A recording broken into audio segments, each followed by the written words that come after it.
4월 6일 복된 이 아침 하나님께서 우리에게 주시는 귀한 말씀은 누가복음 24장 36절에서 53절의 말씀입니다. 예수의 증인 내 힘이 아니다 라는 제목으로 같이 말씀 나누도록 하겠습니다. 열한 사도와 엠마오에서 온 두 제자의 만남으로 인하여서 그곳은 흥분의 도가니였습니다. 이 두 제자의 목격담 그리고 베드로의 목격담으로 인해서 예수님의 부활은 더욱더 확실시되었기 때문에 그렇습니다. 그렇게 그들이 이 일을 말할 때에 예수께서 친히 그들 가운데 나타나게 되시는데 너희에게 평강이 있을지어다 라고 분명히 말씀하십니다. 기뻐했던 그들은 막상 부활하신 예수님을 눈으로 배우는 그 순간이 두렵기도 했고요. 또 놀라고 무서워하게 됩니다. 그 보는 것을 영으로 생각할 뿐이었는데 이전에 경험해 본 적이 없는 상황이기 때문에 더욱더 그렇지 않았겠습니까? 이렇게 당황해하는 그들을 향하여서 예수님은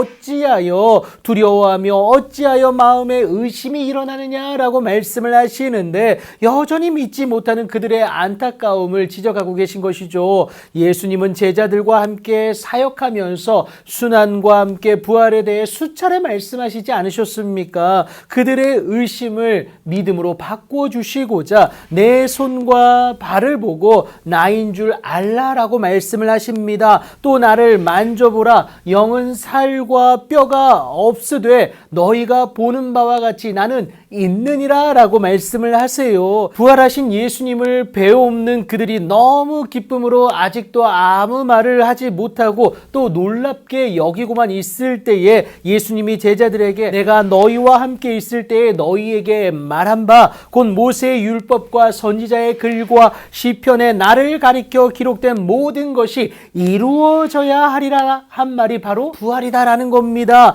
그들의 마음을 열어 성경을 깨닫게 하시는데 이 부활로 인하여서 하나님의 나라의 뜻을 이해하게 되었다라는 겁니다. 그리고는 그들에게 뒤이어서 사명을 주세요. 이 모든 일에 너희가 증인이다라는 겁니다. 이같이 그리스도가 고난을 받고 제3일에 죽은 자 가운데서 다시 살아나실 것과 또 그의 이름으로 죄사함을 받게 하는 회개가 예루살렘에서 시작하여서 모든 족속에게 전파될 것을 기록되었다라는 겁니다. 결국 복음 아니겠습니까? 이것을 전하는 것인데 복음을 받아들인 자로 회개를 통한 구원의 은혜를 누리게 하는 것, 이것이 제자들에게 맡겨진 사명이다라는 겁니다. 하지만 이 일은 우리의 능력으로 감당할 수 있는 것이 절대 아니에요. 그래서 예수님이 말씀을 하시는데 볼지어다 내가 내 아버지께서 약속하신 것을 너희에게 보내리니 너희는 위로부터 능력으로 입혀질 때까지 이 성에 머물라라고 말씀을 하십니다. 승천하신 예수님을 경배한 그들은 큰 기쁨으로 예루살렘에 돌아가 그 말씀대로 늘 성전에서 하나님을 찬송합니다. 주의 말씀대로 기다리는 것인데 여러분 무엇을 기다리는 걸까요?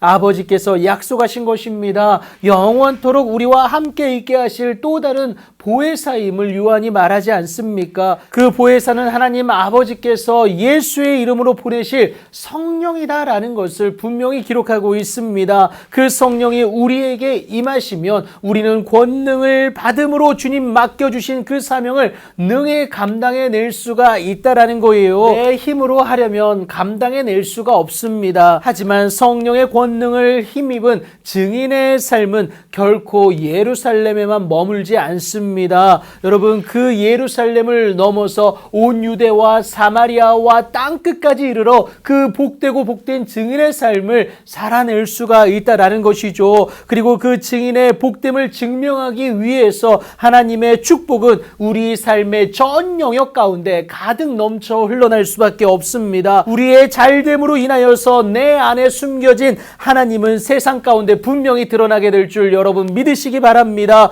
이 일을 위해 하나님은 저와 여러분에게 성령을 주셨고 그래서 우리의 삶 가운데 잘되고 복되고 형통함의 은혜를 예수 그리스도의 이름으로 허락하신다라는 사실입니다. 이것을 기억하시고 나를 위해 죽으시고 부활하신 예수님을 고백하심으로 말미암아 그 예수님을 전하기 위해 위로부터 내려질 성령의 능력으로 인하여서 충만한 오늘이 되기를 예수님의 이름으로 축복합니다.